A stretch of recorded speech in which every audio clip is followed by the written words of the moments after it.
Bonjour, chers internautes et amoureux de la vérité. Bienvenue à ce nouveau numéro intitulé Quelques prophéties fallacieuses et fantaisistes de Branham perdues de vue.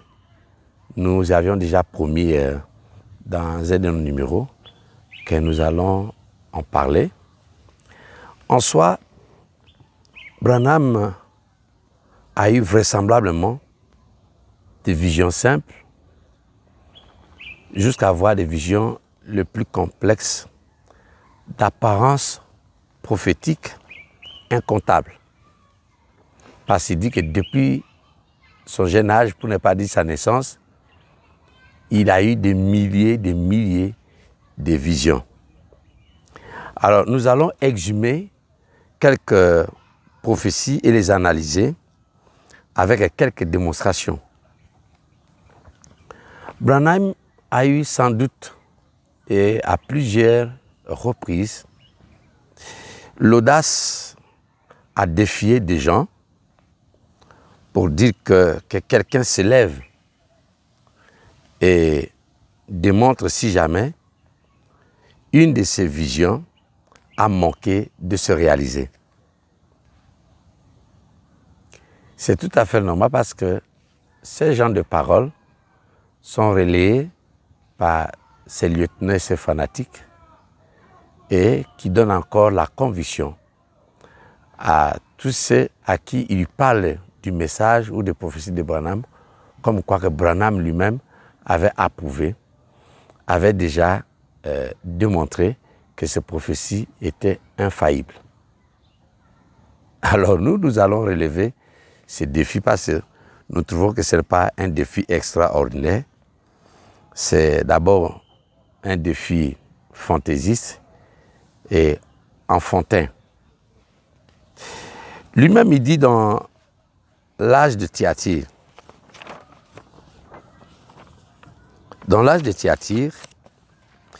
il lance ces défis officiellement.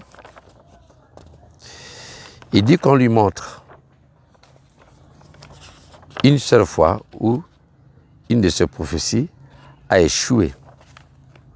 À de Thyatire, paragraphe 19 à 20, toute ma vie, j'ai eu des visions et je demande à n'importe qui de se lever et de dire si jamais l'une d'elles a manqué de se réaliser. Ce n'est pas arrivé. Cela ne peut pas arriver. Voyez-vous?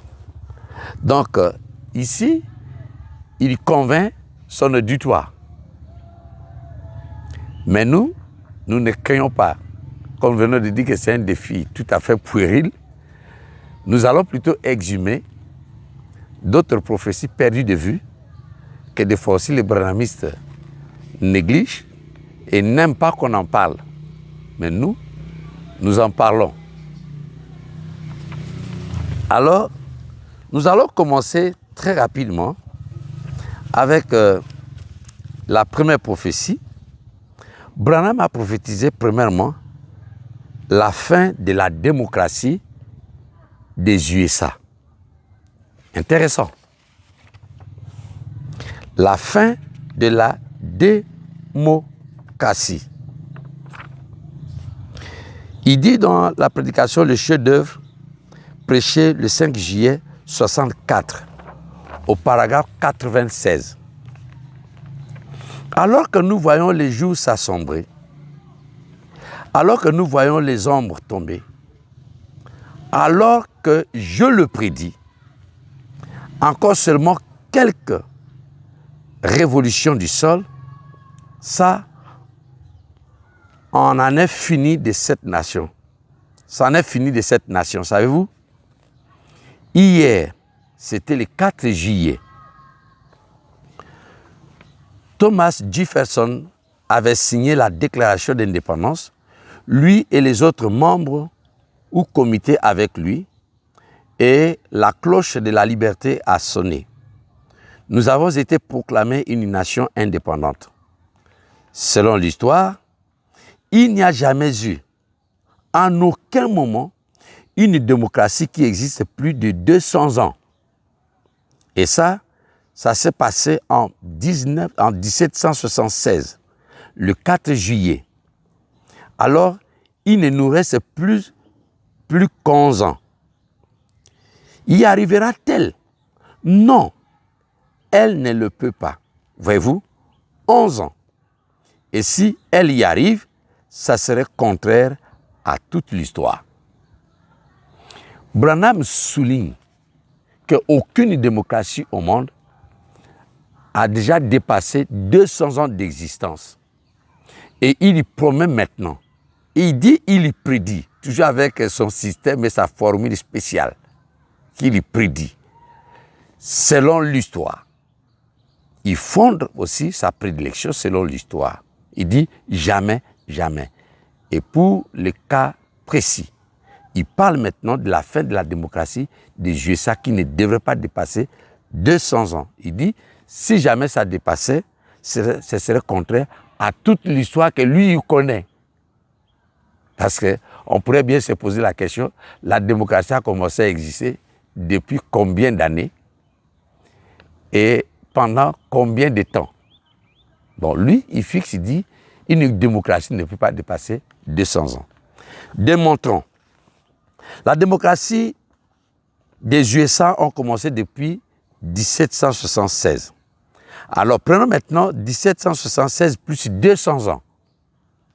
Ça nous donne exactement 1976.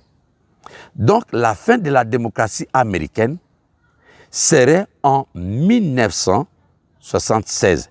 Exactement, selon l'année butoir et fatidique de Branham, exactement peu avant la fin des USA d'abord. Sinon, à la fin du monde entier.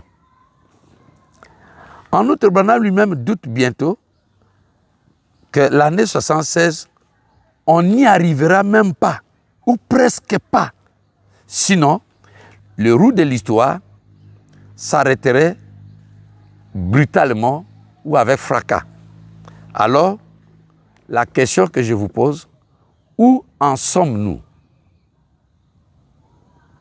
La date avait été fixée selon l'inspiration et par prédilection par Branham qu'une démocratie ne peut pas dépasser 200 ans. Quand bien même il parlait que la fin de la démocratie américaine interviendra en 1976, c'est tout à fait d'accord que les gens puissent y croire. Qui allait douter que Branham prophétisait du mensonge? Personne, puisque cela appartenait à l'avenir. Et l'avenir apporte beaucoup d'espérance, la foi et la conviction. Mais dès lors que la date butoir dépasse, vous connaissez ce qu'on pourrait donner comme statut à Branham. Vous avez la réponse.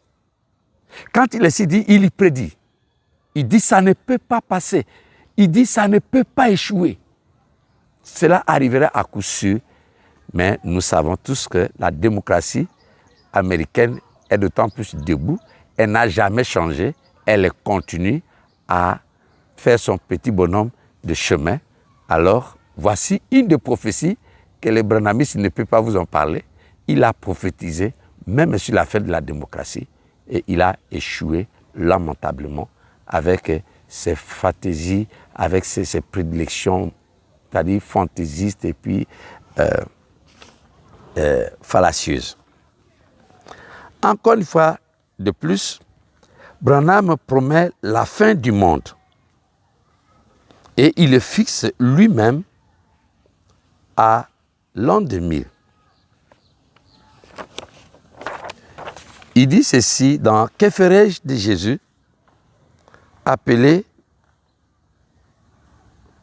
le Christ au paragraphe 98. On est en 1964, n'est-ce pas? Et je pense qu'on affirme qu'il y a encore 17 ans selon le calendrier. Et nous sommes en 64. 1964, ce qui ferait, qu'est-ce? 36 ans d'ici le 21e siècle. Et tous les 2000 ans, le monde arrive à la fin du système mondial, le système religieux, la fin de tous les systèmes. Et Dieu doit entrer en scène. Il a fait du temps. Il l'a fait du temps de Noé. Le premier, 2000 ans. Le deuxième, 2000 ans. Le système est revenu à notre texte de ce matin. Il a de nouveau envoyé sa parole. Il a envoyé sa parole par un prophète du temps de Noé. Le prophète Noé. Et les gens ont rejeté. Cela au profit de leur système. Il a de nouveau envoyé sa parole du temps de Jésus. La parole manifestée dans la plénitude. Les gens ont rejeté. Et aujourd'hui, on est en 1964. Il y reste 36 ans pour qu'on totalise encore 2000 ans. Et la parole a été apportée et l'organisation l'a rejetée. Encore une fois de plus, il y a un homme qui peut allumer la lumière. J'enchaîne. Paragraphe 219. Écoutez, si le calendrier romain est juste, il nous reste 36 ans. Tous les 2000 ans, le monde arrive à sa fin.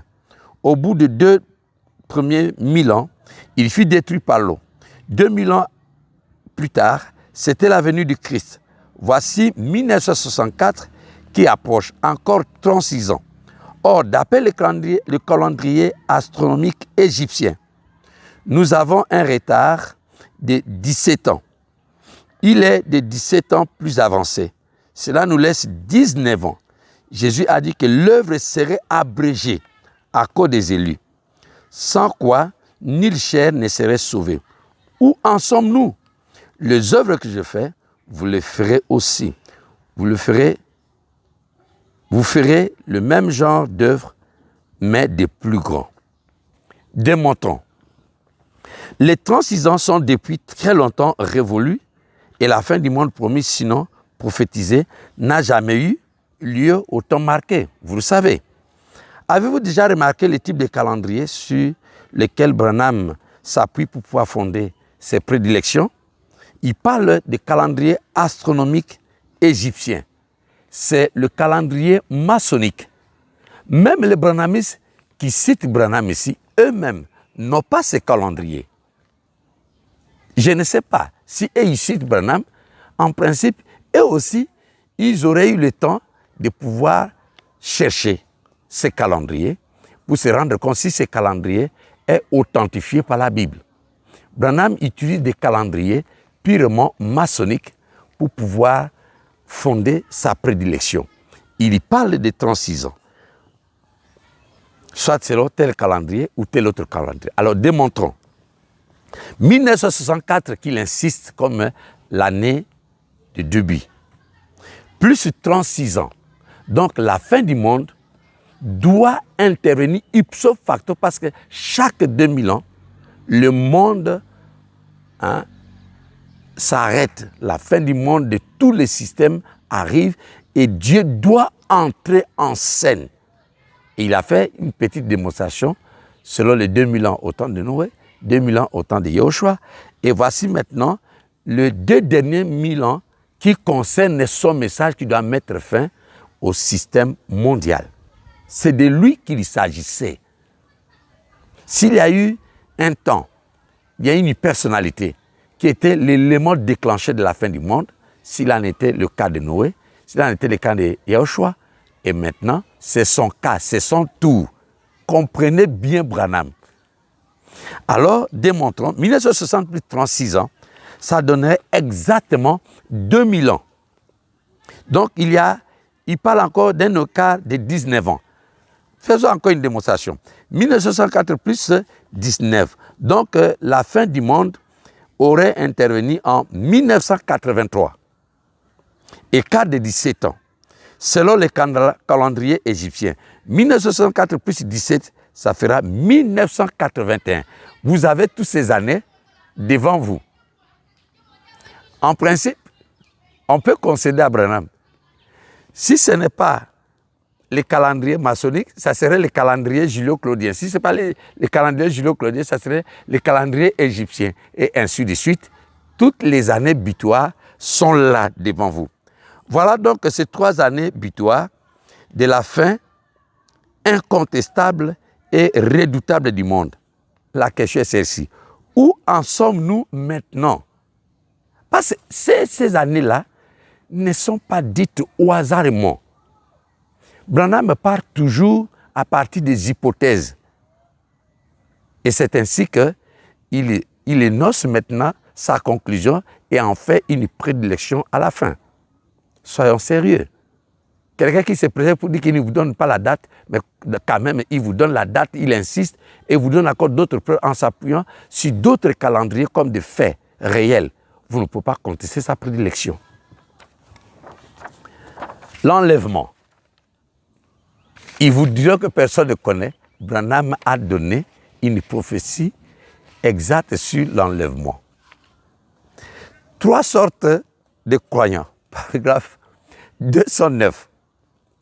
Branham dit, s'il ne peut pas me donner le pouvoir de marcher contre Enoch, comme Enoch, n'est pas devoir mourir, mais faire simplement une promenade un après-midi et rentrer à la maison avec lui, cependant, ô Dieu, je crois que cela arrivera parce que je sais que dans les derniers jours, il y aura un enlèvement et que l'œuvre doit être abrégée.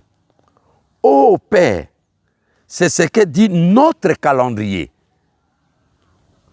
Encore 36 ans et l'œuvre serait terminée. Et tu dois venir à un certain moment dans cet intervalle-là. Sinon, aucune chair ne sera sauvée.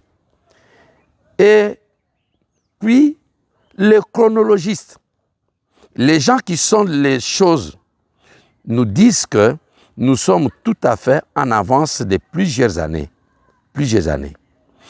Ils nous disent par les calendriers que nous sommes bien plus avancés que cela. Il ne nous reste très peu que 15 ou 20 ans. Branham fait la prière. Il s'adresse à Dieu. Il lui rappelle son programme et dit, oh, bientôt, le temps va s'arrêter.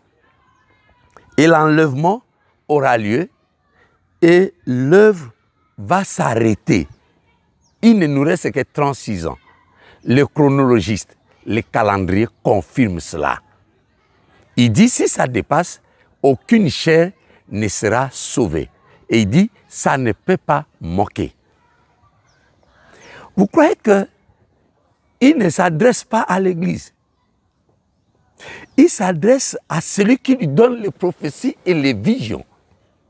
Cela veut dire, Branham aurait entré dans les secrets de Dieu, qui connaissait bien la date butoir de l'enlèvement. Et il sentait qu'il ne restait que 36 ans que l'enlèvement ait lieu et que l'œuvre que tous ceux qui se sont engagés à proclamer l'évangile, y compris lui, s'arrêterait. Et si ça dépasse, aucune chair ne peut être sauvée. Alors, soyons sérieux. Je crois qu'il ne joue pas. Il ne dit pas à l'auditoire. Il s'adresse à quelqu'un. C'est à Dieu ici. Mais maintenant, comment Dieu va dévier, va laisser cet homme raconter des bobards, des balivernes et mourir sans pour autant accomplir maintenant l'enlèvement. Maintenant, les restes des âmes qui semble-t-il seraient sauvés, sont sauvés de quelle manière? Parce que le plan de Dieu devrait s'arrêter à 36 ans. Démontrons. 1963, pendant que Branham donnait cette prophétie, plus de 36 ans, donc l'enlèvement devrait avoir lieu en 1989 et que l'œuvre sera terminée et que le Seigneur devrait venir dans cette période, dans cet intervalle-là. Sinon, aucune chair ne sera sauvée et que l'enlèvement aura lieu. Selon le chronologiste, il les ajoute, il adresse à Dieu. Les chronologistes connaissent, ils parlent de cette même date que lui aussi, Branham connaît, comme aussi Dieu aussi avait déjà prévu. Il dit il y reste 15 à 20 ans, ou plutôt 35 ans selon les calendriers. Quel calendrier? Il dit notre calendrier. Je ne sais pas de quel calendrier il s'agit ici. Calendrier des Américains, notre calendrier, je n'ai pas pu découvrir de quel calendrier s'agissait-il. Alors, donc nous prenons maintenant 1963, l'année où Branham prophétisait, plus 15 ans. dont l'enlèvement aura lieu, selon cette prophétie, en 1983. Toutes les années prévues pour l'enlèvement sont ainsi indiquées et que le travail que les missionnaires entreprennent partout serait interrompu et le Seigneur serait là, l'enlèvement est lieu, le Seigneur sera là. Où en sommes-nous avec l'enlèvement alors que Branham priait avec conviction? Vous avez la réponse. Encore une fois de plus,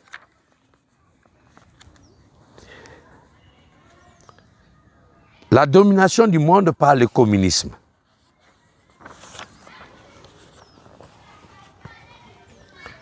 Premièrement, Branham dit qu'il a vu 3 ismes. Tantôt il dit les 3 ismes ont envoyé les 2 autres. Cela veut dire que si le communisme qui était représenté par la Russie, le fascisme représenté par l'Italie en la personne de Benito Mussolini et le nazisme par Adolf Hitler. Maintenant, il dit que le communisme va dominer le reste des nations. Cela veut dire l'Italie devrait devenir. Parce que c'est vous qui vous ne comprenez pas.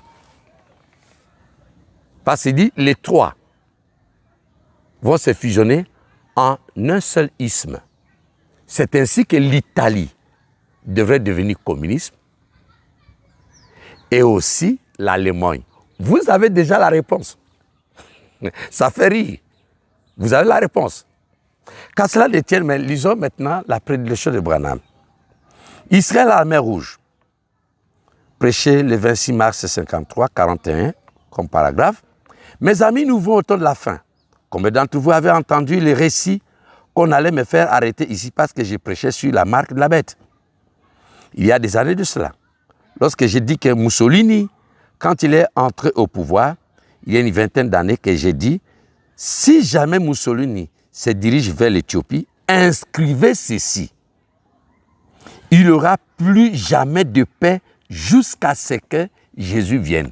J'insiste. Je disais, il y aura, si jamais Mussolini se dirige vers l'Éthiopie, inscrivez ceci, il n'y aura plus jamais de paix jusqu'à ce que Jésus vienne. Et je disais, il y aura 3 grands ismes, le communisme, le fascisme et le nazisme. Et encore, cela se terminera par un seul isme. Et cet isme dominera le monde et brûlera la cité du Vatican. Vous vous souvenez, vous vous rappelez que ce que j'ai dit cela il y a des années et des années. Et cela arrive exactement ainsi. Si vous lisez Branham, vous êtes convaincu.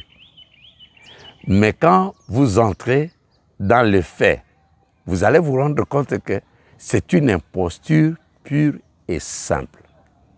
D'abord, j'ai démontré que l'Italie, même après la guerre mondiale, n'a jamais été un pays communiste, moins encore l'Allemagne. Mais où en sommes-nous avec cette prophétie fallacieuse et fantaisiste? Parce que Branham dit, si jamais Mussolini se dirige vers l'Éthiopie, que les gens inscrivent qu'il n'y aura plus jamais de paix.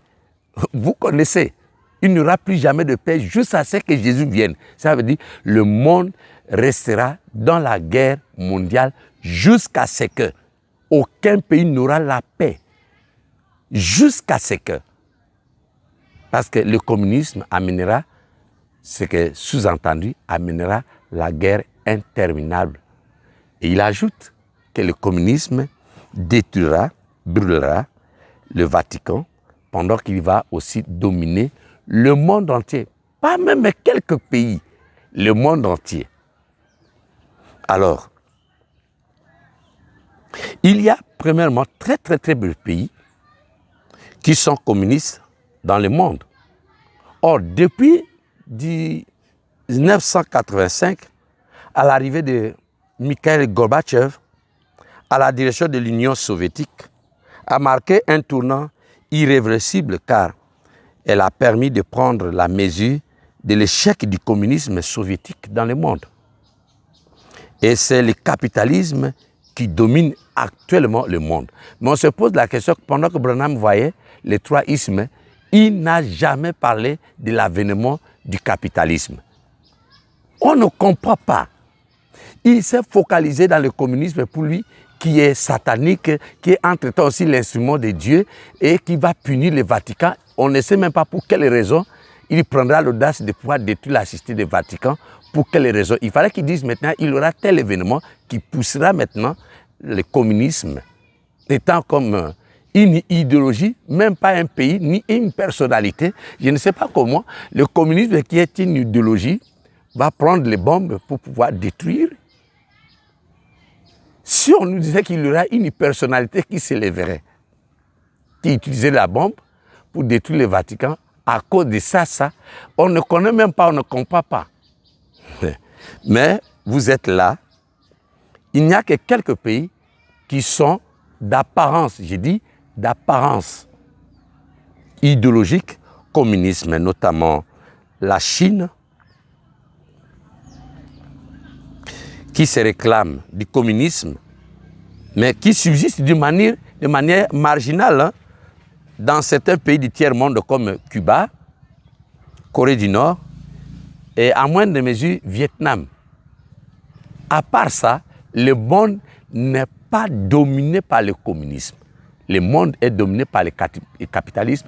Même la Russie aujourd'hui, c'est un pays en soi capitaliste. Vous voyez simplement les systèmes bancaires, économiques et autres, vous allez vous rendre compte qu'ils sont plutôt dans le capitalisme parce que vous voyez d'abord ces dirigeants communs, ils sont plongés dans l'opulence.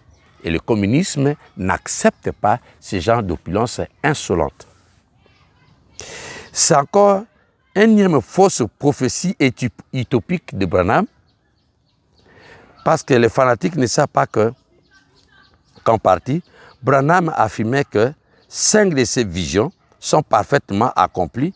En plus, il a souvent aussi lancé un défi comme quoi qu'on le prouve si l'une de ses visions a échoué. Alors nous démontrons à tout point de vue et de manière le plus simple que ce ne sont que des prophéties fallacieuses, mais perdues de vue malheureusement par ces fanatiques. Encore une fois de plus, le commencement des milléniums à partir de son fils Joseph Branham. Intéressant. Branham s'est joué des gens. Il a lié, il a fait des raccordements de certaines prophéties à caractère biblique avec sa famille, à sa personnalité, à ses femmes, voire même à ses enfants. Voici cette période bénie, glorieuse qu'on appelle les milléniums, sera liée par l'acte que poserait son fils. Ça vous surprendrait. Je cite William Branham. Dans l'application de ce moment, prêché le 15 avril 1961, paragraphe 18. Tout ce que je désire être quand j'ai vu l'Assemblée des dieux, les pèlerins, différents groupes, j'aurais voulu être sur le point de dire ce matin comme Siméon, Seigneur, laisse ton serviteur s'en aller en paix, après les avoir vus d'un seul cœur et d'un commun accord bien uni. Si Satan vous mettait dans un état où vous vous tiriez sans cesse les uns sur les autres, lui n'aura plus du tout à tirer. Voyez? Vous ne faites que vous critiquer. Voyez? Quand je verrai cette église, glorieuse de Dieu, qui est rachetée, s'unit comme une grande unité, je fermerai alors ma Bible et la remettrai à mon fils Joseph, à Billy, et je dirai, continue mon fils, mes autres enfants, mes fils, allez donc de l'avant et restez juste comme cela. Le millénium commencera quand cela aura lieu.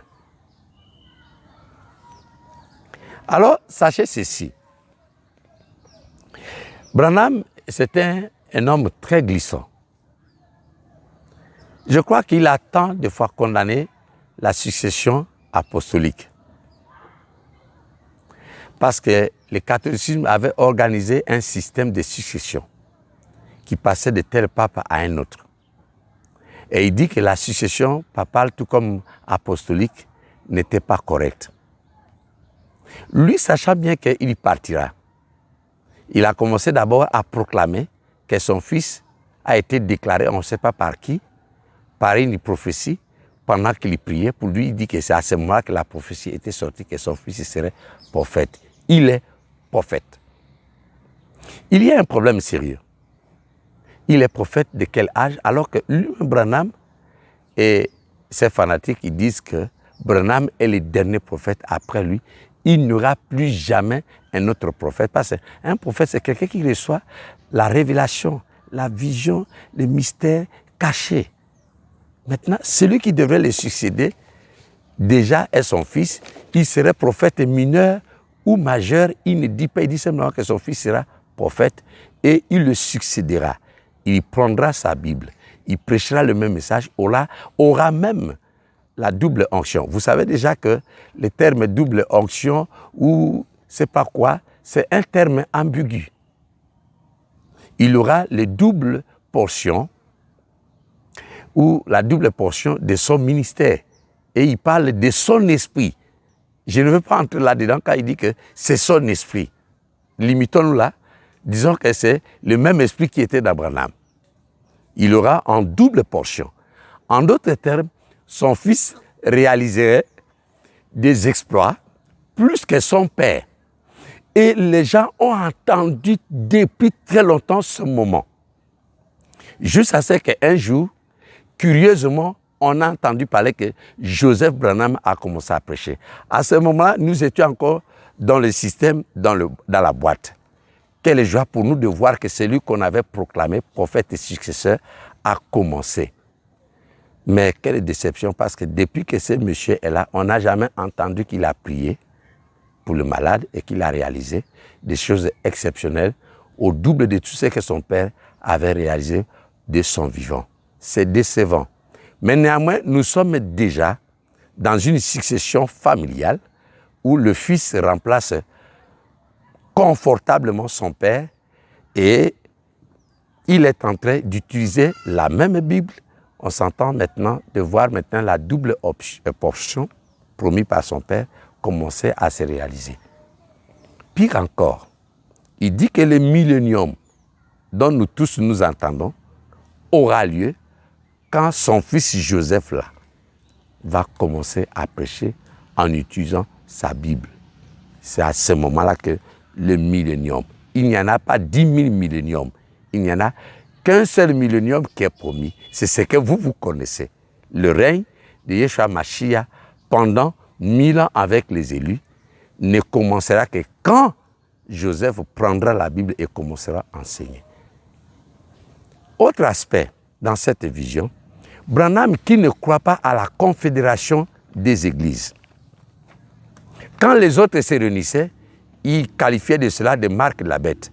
Mais comment lui, il réunissait les assemblées, il réunirait les assemblées de Dieu, les églises pentecôtistes. Il dit, dès qu'il verra ces églises-là rassemblées sous son fils, alors c'est à ce moment-là, la réalisation du millénium aura maintenant été effective, sera effectif. Bon, le fils maintenant est là, parce qu'on a gardé la Bible de Branham, en entendant que le fils commence. Et ça fait déjà plus de quelques années que le fils est là. Il est maintenant à la tête d'une autre secte plus dangereuse que ce qu'a laissé son père, appelée les Joséphites avec le coup de bande, et qu'aucun prédicateur n'a le droit de prêcher, si ce n'est que de mettre les bandes et d'amener les gens à écouter une seule personne. Vous savez, si ces genres des hérésies ou de dogmes ont-ils un fondement dans la Bible? qu'à cela ne tienne, parce que le branhamisme n'est pas une église qui a un fondement biblique, qui a plutôt l'apparence biblique, mais c'est plutôt une secte en puissance devant vous, qui est gérée maintenant par une famille. Encore une fois, rassurez-vous, je m'en vais pour terminer. Il y a malheureusement un papa qui s'évertue. Je l'appelle papa par respect. C'est un aîné. Il a été aussi pour nous comme un pasteur le plus influent et le plus considéré. Quand il s'évertue, pour ne pas dire simplement qu'il est le vicarius de Branham, mais il préfère dribbler avec les termes pour dire que non, il est venu celui qui relève. Je ne sais pas si c'est un problème de français, parce que celui qui succède, il vient toujours faire la relève, et celui qui fait la relève, c'est ton successeur. De qui se moque-t-on? Il craint de dire qu'il est successeur, sinon il va enfreindre à des doctrines ou aux dogmes branhamistes pour ne pas aussi être un affront de fils de Branham, mais il préfère maintenant, c'est-à-dire un épithète tout à fait particulier, et il se fait releveur. Mais quand on relève quelqu'un, on doit avoir la même compétence que lui. Et lui, il démontre maintenant qu'il est compétent parce qu'il réalise les mêmes 6 miracles que Branham. Alors pourquoi il craint pour qu'il ne soit pas appelé simplement les successeurs du mouvement et de la secte pernicieuse de Branham? Mais malheureusement, la famille Branham qui garde le secret de la secte ne lui permet pas. Il est resté malheureusement pauvre Africain en train de crier ici en Afrique et qui n'aime pas entendu ni accepté ailleurs, si ce n'est que dans son pays et dans la seule capitale où il est en train de vociférer. Misérablement, j'ai vu un jour, j'étais choqué. Je ne sais pas si ceux qui réalisent ces peintures-là pensent quand même à leur propre cécité.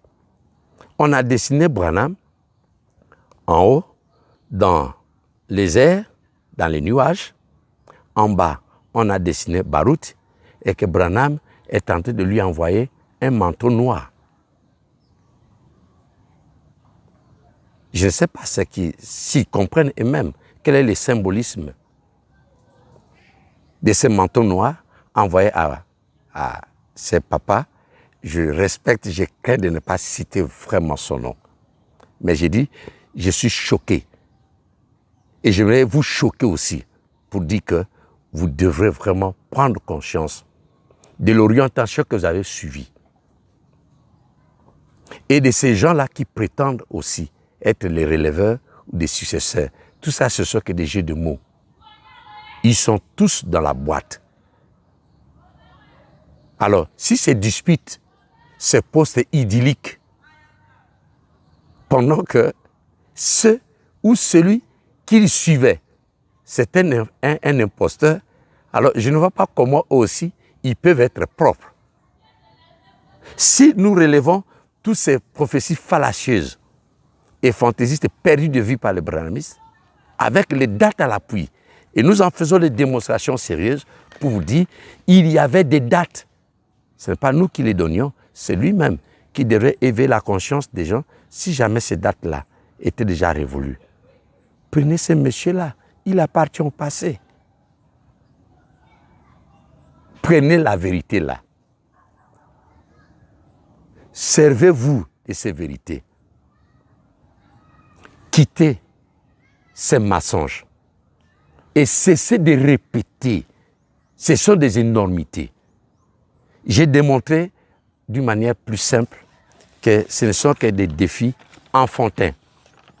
Pour terminer, vous devez savoir que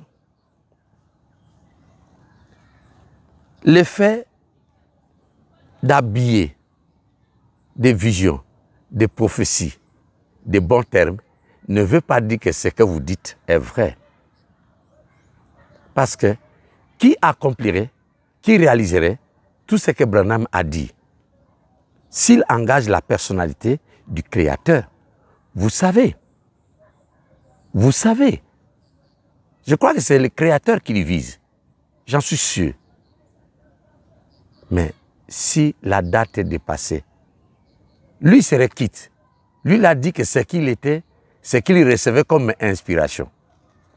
Mais si ces inspirations datées s'avère fausse et ont échoué. Alors, à qui la faute?